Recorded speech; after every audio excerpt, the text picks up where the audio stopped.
Hi, my name is Victoria Gomez, and I am a first grade bilingual teacher, and I teach here at Cloverleaf Elementary. I chose The Very Hungry Caterpillar because it is very engaging, and being that my students are second language learners, I always try to find books that is going to capture their attention and in which I can have them act it out, and to where it won't be too long to where they're going to get bored and tired, but then there's also vocabulary in there that they will benefit from learning. So, and I love the Eric Carle books. They are very engaging for the students. Just want to review with you guys very briefly. Remember, we have been reading the book, The Very Hungry Caterpillar, and these are the nouns that we have been reviewing. I want to see if you can remember what you're supposed to do for each word. Okay, so we're gonna do it together. You can put your hands down. Ready? I'm gonna point to one and then you're gonna show me. Caterpillar. Caterpillar, because the caterpillars kind of wiggle like this. Okay, what is that? Pears. Show me pears. Very good. What is that? Egg. What do we do for egg? Okay, egg. What is that? Cocoon. We are in a cocoon. Cocoon. What is that? Show me a strawberry. Very good. What is that? Apple. Very good. Apple. Butterfly. Butterfly. What is that? Plums. Very good, Carlos. Plums. What is that? Oranges. We're juggling oranges, right? Oranges. And what is this? Leaf. The leaf just moves like that, right? The leaf. And then this is one of our sight words. And. Pears and oranges. And. Very good. Very good, guys. I specifically chose to use nouns to teach nouns with this book because right now that they are, early learners of the English language, nouns are very easy for them to understand because we also do them in Spanish. And this book you can actually do so much more with this book. You don't have to just do nouns, or you can do verbs, but I just wanted to make it to where they can interact with the food, and since the food is a noun, that's the reason why I stuck to nouns.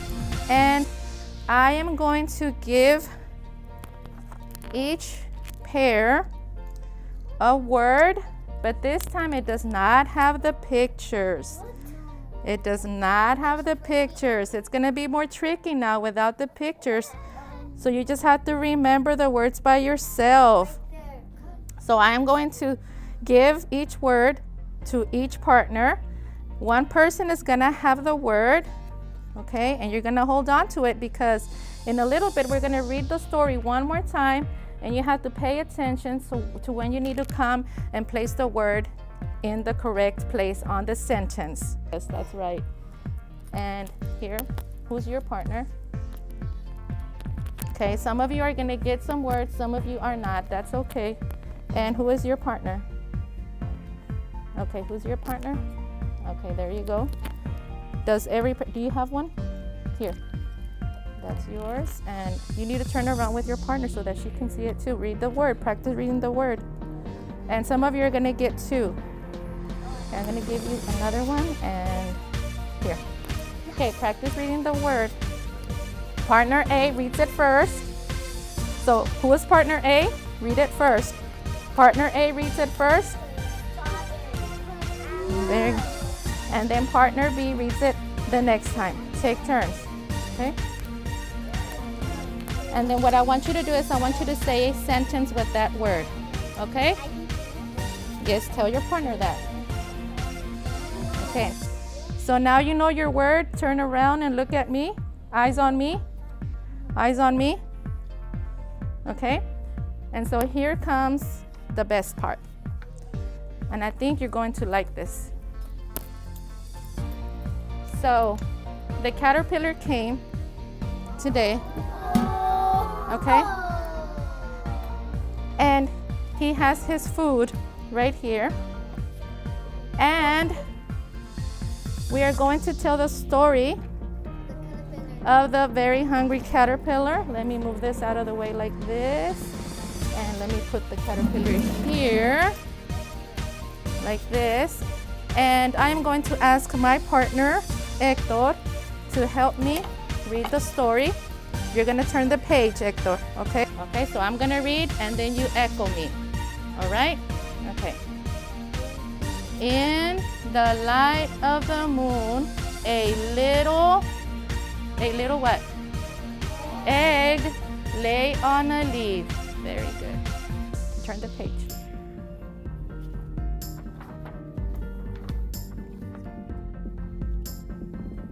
Okay, here comes our first sentence. Here comes our first sentence. So pay attention. Here's our first sentence, and somebody has the word that belongs there. Okay? Ready? So I read first, and then you read after me. Okay? One Sunday morning, the warm sun came up, and popped out of the egg came a tiny and very hungry caterpillar. So you echo me. Ready? Louder. Warm sun, you can read it up there too. Came up and popped out of the egg came a tiny and very hungry caterpillar. So who has, what word belongs here? Egg. Who has egg? Very good. Say excuse me.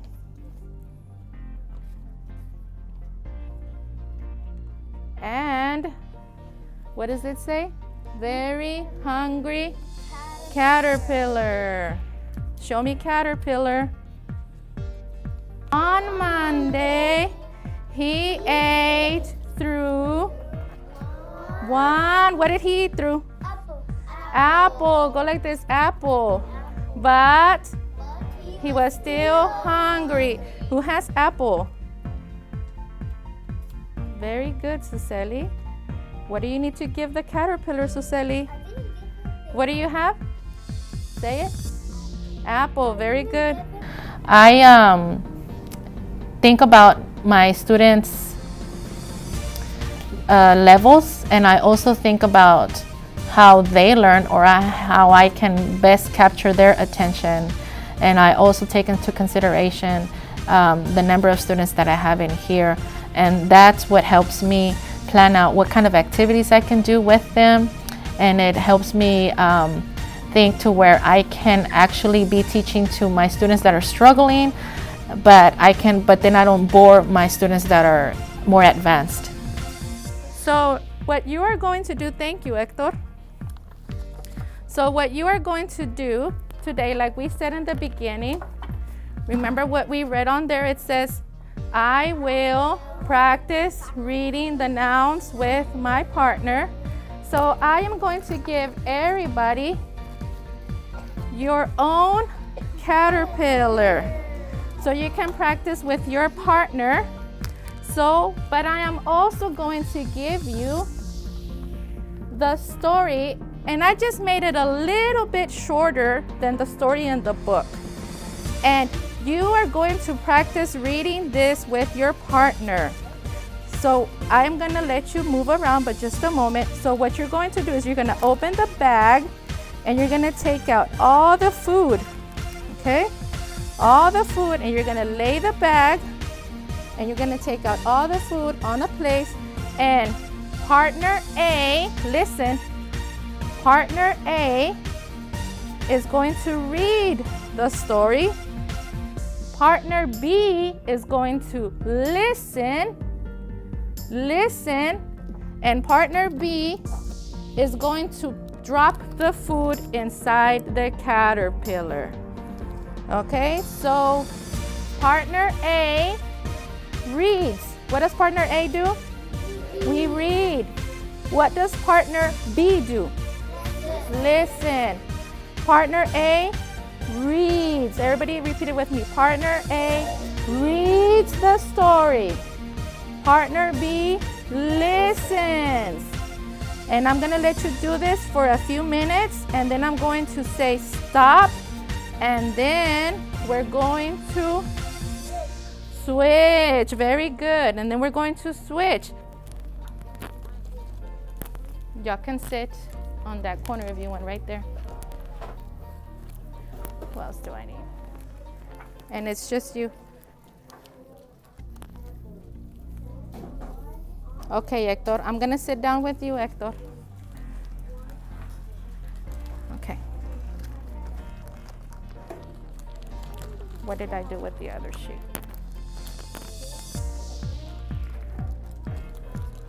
You know what, we're gonna have you come over here.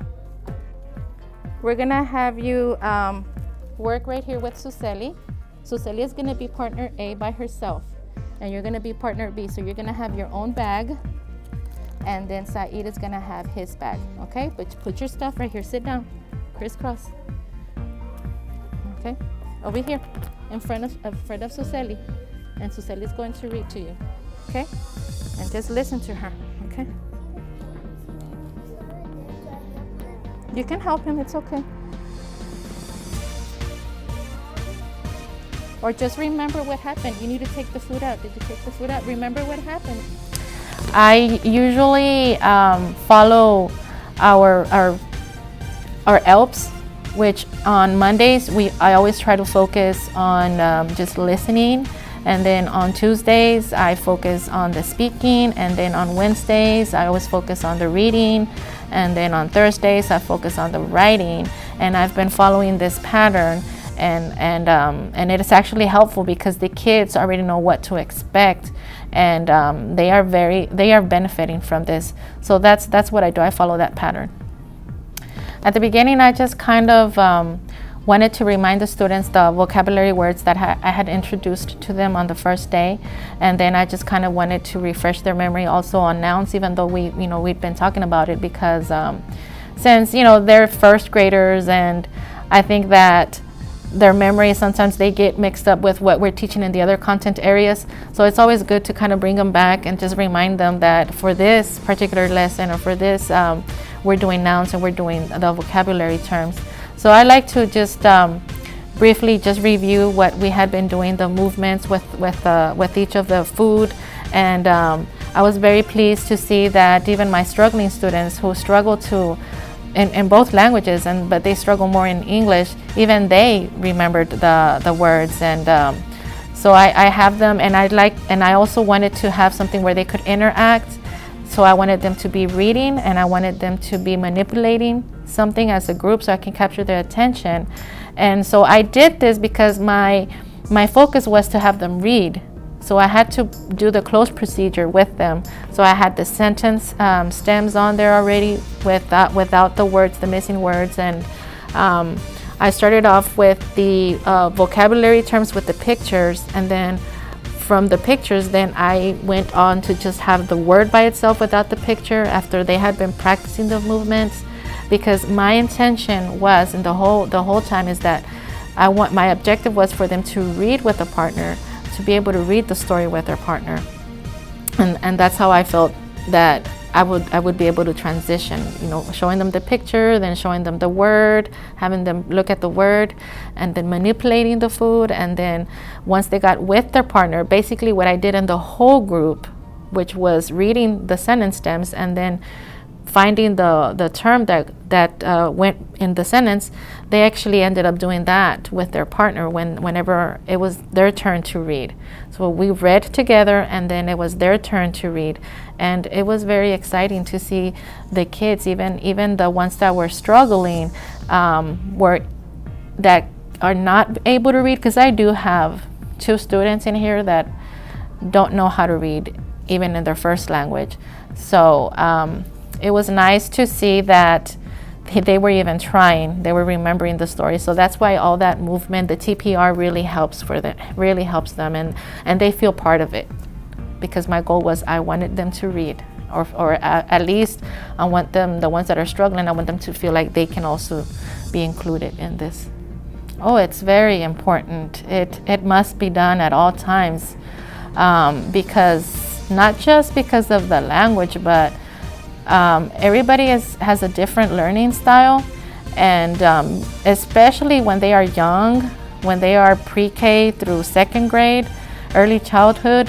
I mean, students, even if you're not learning a second language, you need to incorporate gestures so that you can grasp vocabulary, because this is the time when you're acquiring your vocabulary, and especially if it's a second language, it just fits together. It's like a puzzle piece that fits together. It has to be together. You cannot teach one without the other. You have to do TPR in order for the kids to be more successful to learn. I noticed that the students that normally do not want to participate, or normally do not ask me any questions, whenever they have the opportunity to turn and talk with their partner, they actually talk more, they speak more, and it's neat to hear them speak, because they don't feel intimidated with me. So now they're with their partner, they're with their friend, and then they feel the support with their friend. So they're okay. They know that even if it's something that they cannot do, they have their partner that's going to be there with them, and usually my partners are not even on the same level. So I differentiate that a little bit, so that for that reason, so that they can help each other. The most crucial components of Words Their Way that I find beneficial is how it has the kids learning to identify patterns within the words. So it has the kids actually paying attention to the text more, looking at the word, the written word, and then trying to find out how those words are alike or how they are different. And then I also like that it goes in a sequence. So whatever level this child is in, it gives you specifically what you need to focus on for that level. So I like that. Based on the spelling inventory test that I did at the beginning of the year, I now currently have 3 different developmental stages in my classroom. I differentiate my groups to help them more by providing, basically whenever I do my centers, they have the same activities to do, but whenever they are working in a particular center, they have a different word sort to work with. And I have labeled bags or folders within the center so that each group, and they know what group they're in, the kids know what group they're in, they know which bag to grab or which folder to grab. And this way they can all participate in the same center activity, but it's differentiated based on their level.